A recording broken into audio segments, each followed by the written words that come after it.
July 1st, 1967. 0200 hours. Da Nang Air Base, South Vietnam.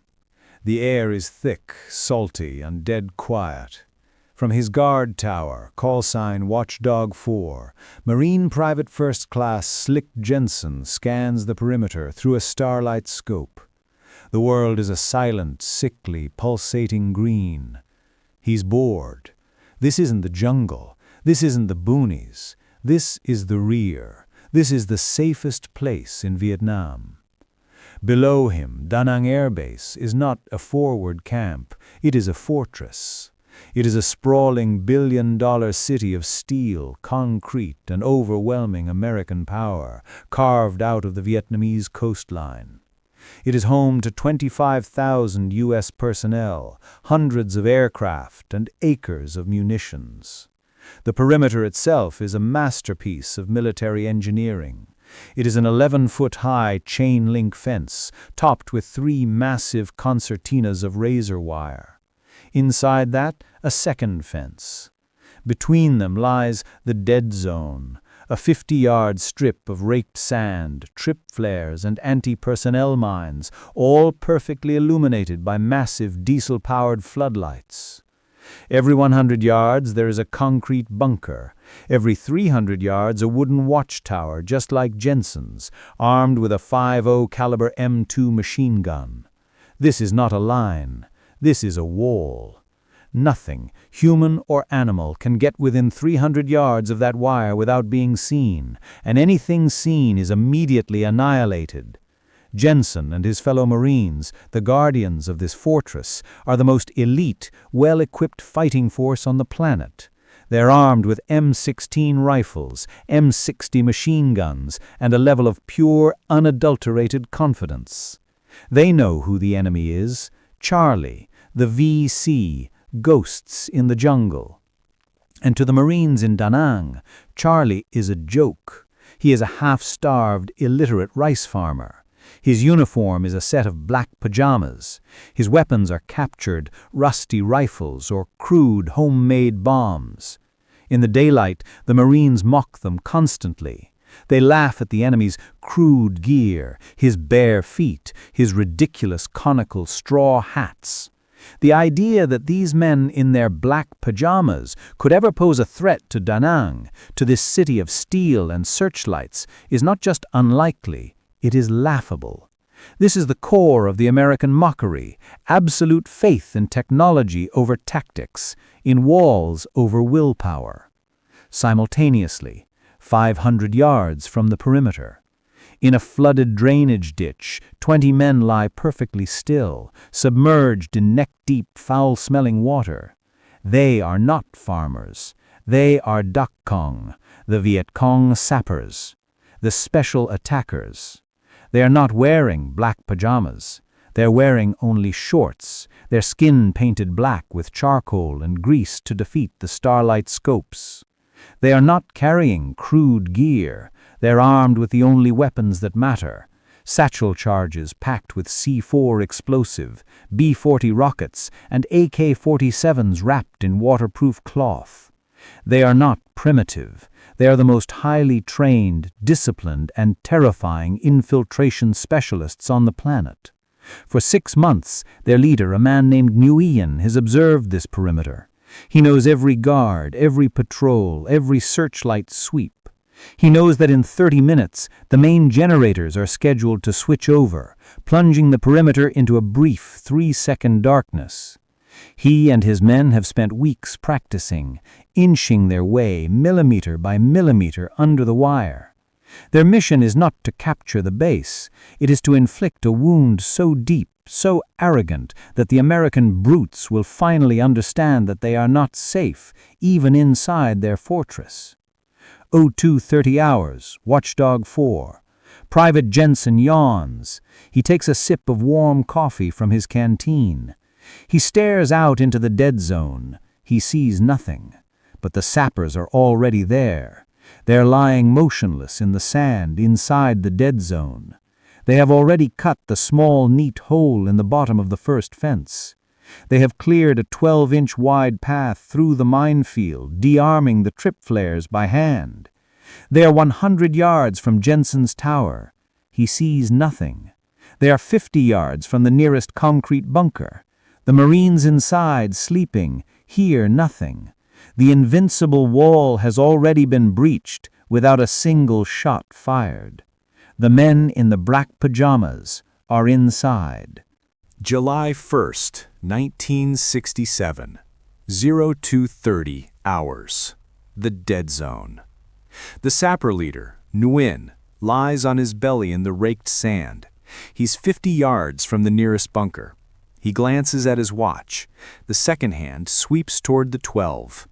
3, 2, 1. Click. The massive diesel-powered floodlights illuminating the dead zone shut off. The entire 11-mile perimeter is plunged into 3 seconds of total, absolute darkness.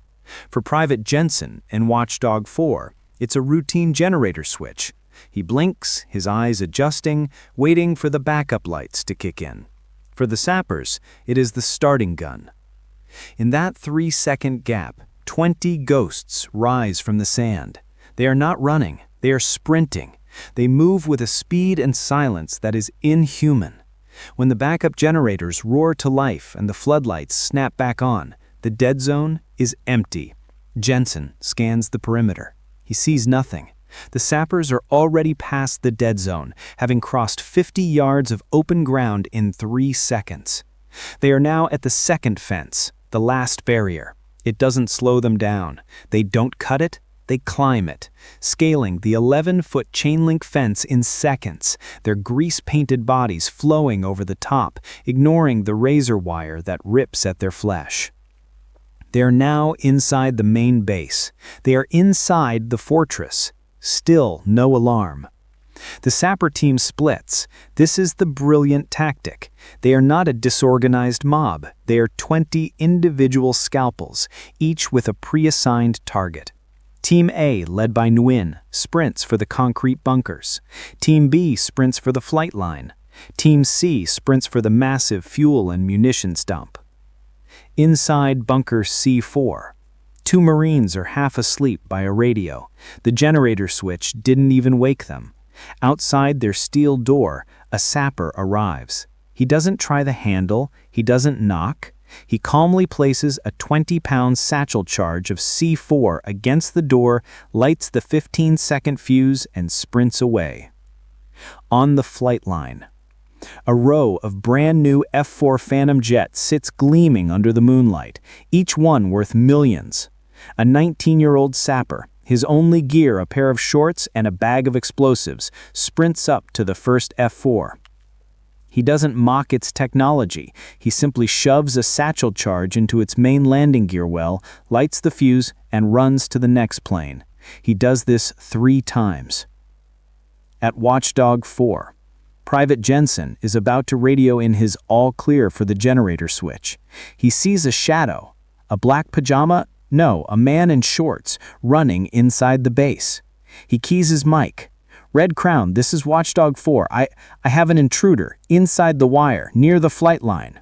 The radio operator at Red Crown scoffs. Negative, Watchdog 4. That's impossible. You're seeing shadows. Nothing is inside the wire. I'm telling you, I see... Boom.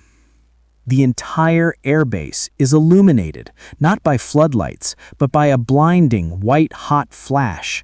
The sapper's charge at Bunker C4 detonates. The 20-pound satchel charge vaporizes the steel door and the 2 Marines behind it. The concrete bunker, an impregnable fortress, is instantly turned into a tomb. Before Jensen can even process the explosion, the flight line erupts. Boom, boom, boom. 3 F-4 Phantom jets, the pride of the U.S. Navy, are blown apart, their fuel tanks igniting in spectacular secondary explosions that light up the night sky.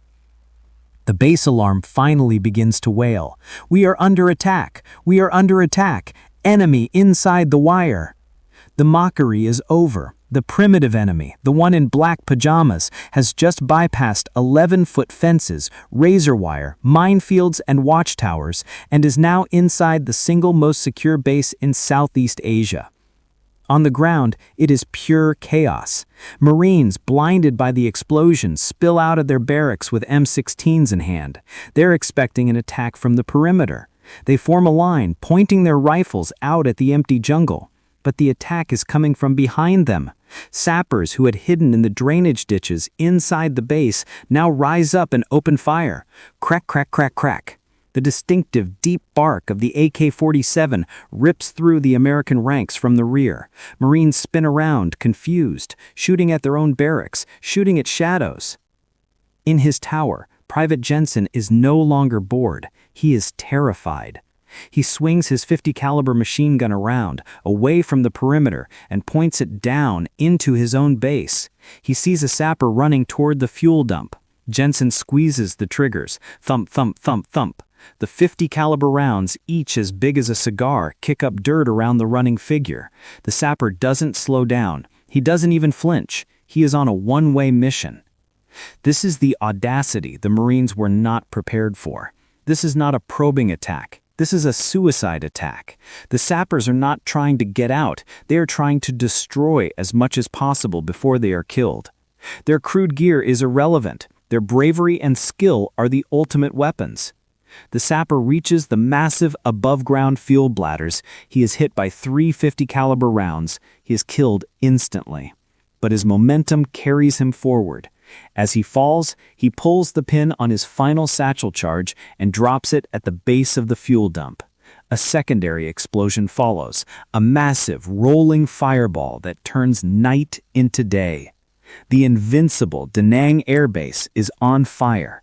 The mockery of the Black Pajamas has been silenced, replaced by the shock of an enemy who is not only inside their bunkers, but is willing to die to be there. July 1st, 1967, 800 hours, Da Nang Air Base. The sun is up. The battle, which lasted less than 30 minutes, is over. The invincible fortress is a smoking, surreal, and deeply humiliating wreck. The all clear has been sounded, but the scene is one of carnage. Marines, their faces blackened by soot, walk in a daze past the smoking craters on the flight line. 3 multi-million-dollar Phantoms are gone, reduced to twisted, blackened aluminum. The side of a concrete bunker is simply missing. The bodies of the sappers, the men in black pajamas and shorts, are recovered from the places they had reached. 1 by the fuel dump, 2 by the bunkers, several on the flight line. The final tally is a military victory for the Americans. Sappers, 20 men sent, 20 men killed. U.S., 8 Marines killed, 12 wounded. Aircraft, 3 destroyed, 3 damaged. But as the commanders, in their clean fatigues, arrive from the secure command center, they are not looking at a victory. They are looking at an impossibility. An intelligence officer, his face pale, walks the perimeter. He starts at the first fence. He finds the small, neat hole cut at the bottom. He walks through the dead zone. He finds the cleared path through the minefield. He finds the disarmed trip flares, their wires carefully, surgically cut. He reaches the second fence and looks up. He sees the scraps of black cloth and blood on the razor wire at the top.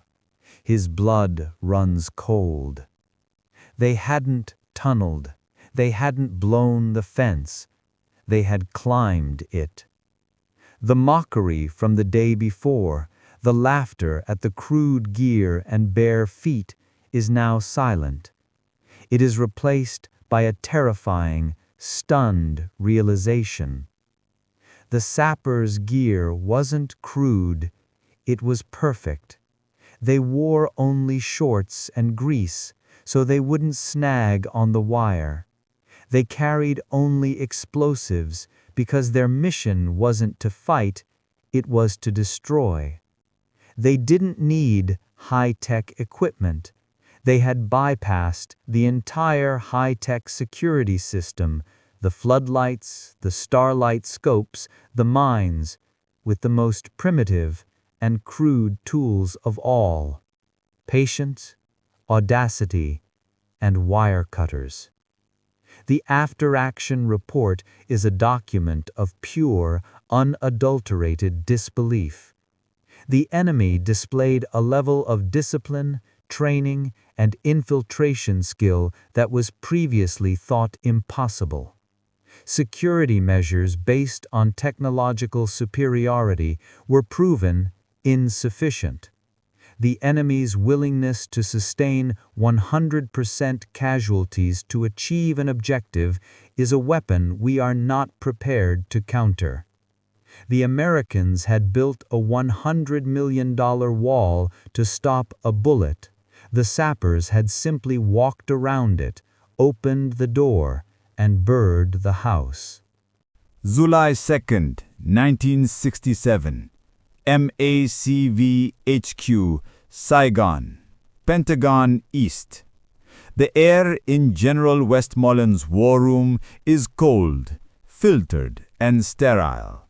It is a world away from the humid, chaotic terror of the Da Nang flight line. Here, the war is not fought by men. It is fought by data. It is a clean, orderly process of reports, statistics, and body counts. The after-action report from Da Nang is on the main briefing table. A high-ranking Marine general, his uniform immaculate, is reading it. His face is not angry. It is stunned. It is a mask of pure, intellectual disbelief. He reads the inventory of the attackers. 20 sappers, armed with C4, B-40s, and AK-47s. He reads the inventory of the defenses. 11-foot fences, razor wire, minefields, starlight scopes, 50-caliber guard towers, and concrete bunkers. He looks up at his staff. "This is impossible," he says, his voice flat. "It is a tactical impossibility. How did 20 men with that gear bypass all of it?" An intelligence officer, pale and nervous, speaks up. "Sir, that's just it. They didn't bypass it. They went through it. The report says they climbed the fence. They disarmed the mines by hand." A heavy silence fills the cold room. The generals, men who had built their careers on logistics, technology, and overwhelming firepower, are trying to comprehend this. This is not a failure of a unit. This is a failure of a philosophy. The mockery, the easy laughter in the officers' clubs about the black pajamas and the primitive enemy is now hanging in the air, tasting like ash. The crude gear was not a weakness, it was a weapon. The black pajamas, or in this case, the lack thereof, was the perfect camouflage. The bare feet were what allowed them to feel for the tripwires in the dark. The lack of technology was what made them invisible to a security system designed to detect metal, heat, and large-scale troop movements. The Americans had built a high-tech mousetrap to catch a high-tech rat. The enemy had sent ants. The Marine general looks at the map. "This is not an isolated event," he says. The previous year, in 1966, sappers had infiltrated the massive Long Binh ammunition depot, the largest ammo dump in the world, and set off a chain reaction of explosions that lasted for 3 days. They had hit Bien Hoa. They had hit Chu Lai, And in every single case, the story was the same. A handful of primitive men had inflicted millions of dollars in damage, humiliated the base, and vanished, or died to the last man. This is the realization promised in the title. The American commanders are stunned not just by the breach, but by the concept. They are facing an enemy who does not play by their rules. They had built a fortress to fight a 20th century war of attrition. The sappers were fighting a different war. It was a war of psychology, a war of symbols. The 20 dead sappers had not failed to take Da Nang. They had succeeded in proving that Da Nang could be taken. They had appeared inside their bunkers in the most secure location in Vietnam. And in doing so, they had proven, just as the embassy attack would prove 6 months later, that no place was safe. The mockery of the black pajamas was dead. The laughter in the briefing rooms was over. It was replaced by a new, paranoid, and deeply unsettling respect. If a 20-man team could cripple Da Nang, what could 2,000 do? What could 2,000 do? The American brute was no longer just fighting an ill-equipped gnat. He was fighting a ghost. And he had just realized his walls were made of paper. Late 1967, a Marine Corps briefing room, Da Nang. The room is dark. The laughter is gone. The mockery of the black pajamas has been replaced by a cold, paranoid, and deeply professional focus. A new Marine, a young private first class, is on his first day. He is not being shown diagrams of M16s or Phantoms. He is being shown a single, grainy, black and white photograph. It is the body of a dead sapper from the July 1st attack, his skin blackened and his only gear a pair of shorts and a satchel charge. This, the grizzled gunnery sergeant tells the new Marine, is the enemy. Do not ever call him a primitive. Do not ever call him crude. He is the most disciplined, most dedicated, and most dangerous soldier on this planet. He will kill you while you are sleeping. He will kill you while you are mocking him. This is the realization. The lesson has been learnt.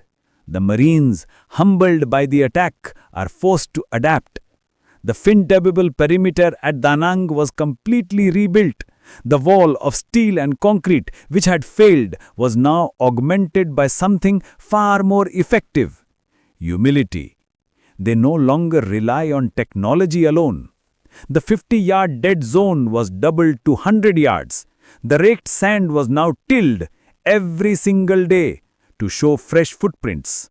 The number of bunkers was doubled. The number of guard towers was tripled. They no longer wait for the enemy to come to the wire.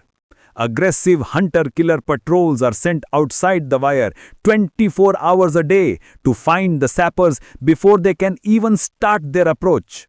And most importantly, they add dogs.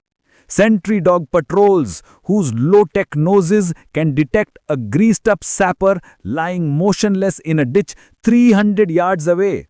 Something a $10,000 Starlight scope could never do. The Marines had been forced by the primitive enemy to become less reliant on technology and more reliant on basic, brutal infantry skills. The sappers, in their suicidal attack, had succeeded. They had not taken the base. They had changed the base. They had forced the American war machine to spend millions more dollars and thousands more man-hours, all to defeat 20 men in shorts. It was a psychological victory of catastrophic proportions. The mockery of the black pajamas was a symptom of a deeper, fatal arrogance. The US forces, blinded by their own technological promise, had mocked the antique MiG-21. They had laughed at the crude AK-47, and they had dismissed the primitive sapper. In all three cases, the story was the same. The F-4 was a high-tech brute that couldn't turn. The M16 was a high-tech scalpel that jammed in the mud. The Da Nang perimeter was a high-tech fortress with no real guards. The Vietnamese, in response, had not tried to match the technology.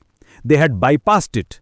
They used a brilliant GCI tactics to guide the NAT MiG-21 to the F-4's blind spot. They used a simple, immortal hammer AK-47 that thrived in the mud. And they used brave, audacious men whose only gear was willpower to simply walk past the American fortress. This is the core emotion. This is the why. Never underestimate an opponent based on appearance.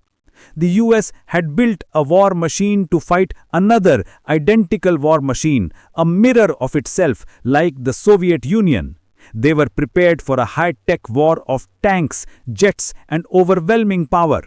They were utterly, completely, and fatally unprepared for an enemy who did not care about technology, an enemy who valued skill over systems, an enemy who valued tactics over raw power.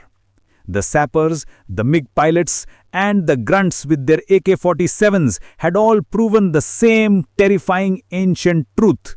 A primitive tool in the hands of a master will always defeat a superior tool in the hands of a fool. Bravery and skill are the ultimate weapons. The mockery was dead. The stunned silence of the generals in the McVie war room was the sound of that lesson being learnt. The men in the black pajamas had become the bogeymen of the American GI. The ghosts were real, and the fortress had never existed at all. 1968. Long Binh, the Pentagon East. The official story of Da Nang attack was a carefully worded document. It labeled the event a resounding U.S. victory. It highlighted the 20-to-8 kill ratio. It praised the valiant defense of the base. But in the secret internal after-action reports, the ones sent back to the Pentagon, the language was not one of victory. It was one of pure and unadulterated shock. The mockery was over. The lesson was brutal. The American war machine, a high-tech brute, had built a fortress of steel, sensors, and wire to protect its sleeping soldiers. It was a fortress designed to stop a tank. It was designed to stop an army. The primitive enemy, the one in black pajamas, did not bring an army. He brought wire cutters. The sappers had proven that the billion-dollar fortress could be defeated by a 25-cent tool and an iron will. They had humiliated the starlight scopes by covering themselves in grease. They had defeated the minefields by crawling on their bellies for hours, disarming them one by one. This is the core emotion. This is the why. Never underestimate an opponent based on appearance. The American commanders had mocked the crude gear of the sapper, just as they had mocked the antique MiG-21 and laughed at the crude AK-47. In every case, they had made the same fatal mistake. They believed their power made them invincible. They failed to understand that the enemy was not trying to match their power. The enemy was bypassing it. The Vietnamese GCI controller didn't try to out-jam the F-4's radar. He guided the MiG-21 into its blind spot. The AK-47 wasn't built to be accurate like the M16. It was built to be immortal in the mud that jammed the M16, and the sapper did not try to fight the Da Nang fortress. He simply walked past it. The sapper's crude gear was not a sign of weakness. It was a sign of terrifying focused skill.